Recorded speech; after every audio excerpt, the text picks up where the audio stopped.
Hi everybody, thank you for joining me in this week's educational video in which we'll look at the limitations of single cone obturation techniques and the use of traditional endodontic sealers.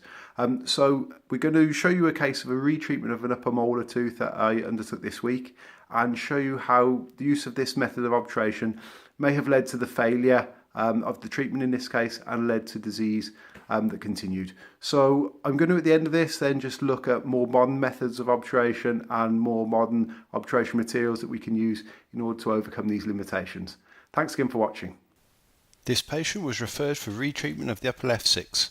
The referring dentist had sectioned the bridge and attempted RCT. The referral indicated that there had been difficulty in instrumentation of the mesiobuccal root canals, with the pre-op radiograph suggesting an apical radiolucency centered over this root. Access to the mesiobuccal canals had been conservative, which may have contributed to the difficulty encountered in this case. Access in this current plane would result in an abrupt curvature at the apical third, which files may have found difficult to negotiate. If access could be modified to allow straight line insertion to the apical third, files would have a less severe angle to negotiate, in theory allowing easier access to the apical extent of the canal. This could be achieved by removal of a triangle of dentine mesially at the orifices of the mesiobuccal canals as shown. Once access to the pulp chamber was refined, the current obturation could be visualized.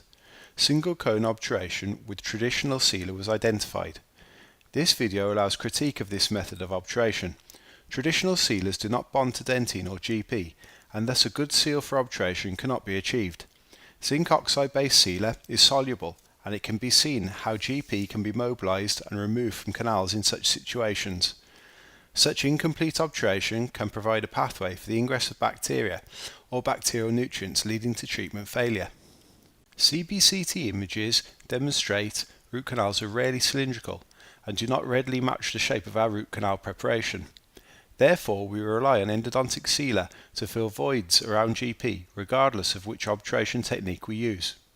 The limitations of traditional sealers, such as solubility, shrinkage, and inability to bond to dentine or GP, often leads to voids and can give increased likelihood of bacterial leakage, particularly in combination with a questionable coronal seal. More modern obturation techniques using thermoplastic GP can improve the standard of obturation by making the sealer interface as small as possible. New materials such as bioceramic sealers can be used to overcome limitations in single cone obturation, as they have limited solubility and shrinkage and adhere to dentine, which can also help to improve the standard of our obturation. In this case, once GP was removed and access refined, the canals could be accessed to their complete apical extent and obturated successfully. This case can now be referred back to the GDP for a definitive restoration. Thanks again for watching. Please remember to like and share on our social media channels where more content will be added regularly.